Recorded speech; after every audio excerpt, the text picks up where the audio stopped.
Three identical heat conducting rods हैं जो series में कनेक्टेड है, जो इस फिगर में गिवन है। इसमें जो दो एंड की रोड्स है उनका जो थर्मल कंडक्टिविटी है वो 2K है और मिडिल वाली की जो थर्मल कंडक्टिविटी है वो कितनी है, K। और इस रोड में लेफ्ट साइड में जो टेम्परेचर है वो 3T है और राइट साइड में जो टेम्परेचर है वो T है। अब ये रोड्स क्या होती है, स्टडी स्टेट पे आ जाती है, तब जो लेफ्ट वाला जो जंक्शन है ये T1 टेम्परेचर मेंटेन करता है और राइट वाला जो जंक्शन है ये T2 टेम्परेचर मेंटेन करता है। तो हमें जो टेम्परेचर T1 और T2 है इसका रेशियो बताना है। इसको सोल्व करने के दो मेथड है, एक तो थर्मल करंट से और दूसरा है जो रेजिस्टेंस से फाइंड कर सकते हैं।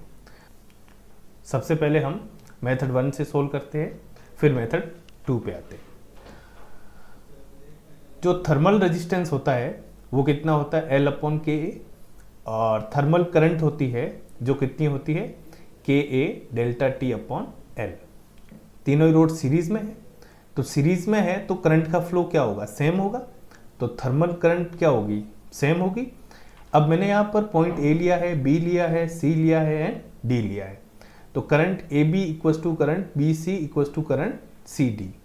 ठीक है, तो AB पर जो करंट का फ्लो होगा वो कितना होगा, इसकी thermal conductivity 2K into A और इसका जो टेम्परेचर कितना है चेंज 3T से T तक, तो अपना कितना आ जाएगा 3T minus T1 2Ka/L। Same का सेम मेथड अपने कहाँ अप्लाई किया, T1 से T2 में, B से C तक, तो यहाँ पर करंट कितनी फ्लो हुई T1 माइनस T2 Ka/L और सेम का सेम C से D तक। तो टेम्परेचर चेंज कितना हो रहा है T2 से लेके T तक का और थर्मल कंडक्टिविटी कितनी है 2K, तो ये हमारे पास में आएगा T2 माइनस T, तो ये हमारे पास में आएगा T2 माइनस T 2Ka/L। जैसे इसको सोल्व किया तो Ka से Ka सारे कैंसिल हो गए, L से पूरे L कैंसिल हो गए, तो इक्वेशन हमारे पास बचती है 2 times 3T minus T1 equals to T1 minus T2 equals to 2 times T2 minus T। सबसे पहले हमने equation 2 into 3T minus T1 equals to T1 minus T2 को लिखा, तो इसको हमने इक्वेशन नंबर 1 दिया और इस इक्वेशन को सोल्व किया तो 6T इक्वल्स टू कितना हो जाएगा, जब माइनस का 2T1 राइट में जाएगा तो प्लस का 2T1 हो जाएगा, 2T1 और T1 3T1 और ये ऑलरेडी माइनस T2 पड़ा है। सेम का सेम T1 माइनस T2 और equals to 2 times T2 minus, solve किया तो हमारे पास में T1 minus T2 equals to 2 times T2 minus 2T, इसको हमने इक्वेशन नंबर 2 दिया और इसको सिंप्लीफाई किया 2T equals to 3T2 minus T1। हमें किसकी रिक्वायरमेंट है, T1 और T2 की, तो हम एलिमिनेट करते T को। जैसे ही एलिमिनेट करोगे T को, क्योंकि इधर कितना है 60 और इधर कितना है 2T, तो इसको हम 3 से मल्टीप्लाई करके सोल्व करेंगे तो हमारे पास में जो फाइनली जो इक्वेशन बनेगी वो कितनी बन जाएगी 3T1 minus T2 equals to 4T2 minus T1, then 6 times T1 equals to 10T2, तो T1/T2 का जो रेशियो आएगा वो कितना आएगा 5/3।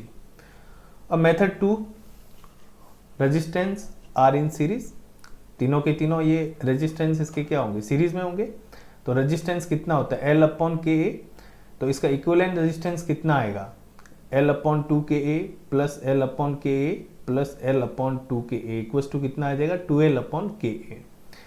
अब जो सीरीज में जो हीट का फ्लो हो रहा है वो सेम होगा, इसका मतलब जो इसमें हीट इक्विवेलेंट का फ्लो है वो कितना होगा, जो चेंज इन टेम्परेचर कितना 3T से लेके T तक और अपॉन R इक्विवेलेंट कितना है 2L/Ka।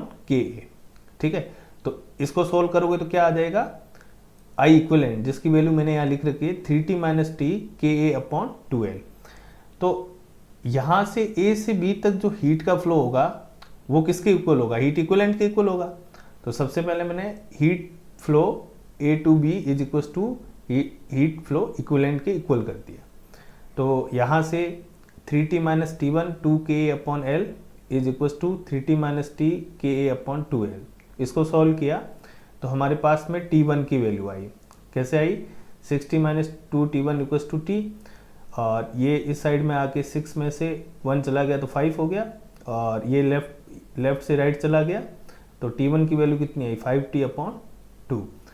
अब हमने सेकेंड जो हीट फ्लो है वो कहाँ से कहाँ देखा? C टू D, क्योंकि सब में सेम ही है। तो इसको हमने हीट फ्लो इक्वलेंट के इक्वल किया, तो हमारे पास में इस इक्वेशंस को सोल्व किया तो 2 times T2 minus 2T equals to T, then T2 की वैल्यू कितनी आई? 3T upon 2। अब हमने T1 एंड T2 को सोल्व किया तो इसका रेशियो कितना आया? T1 upon T2 5 upon 3।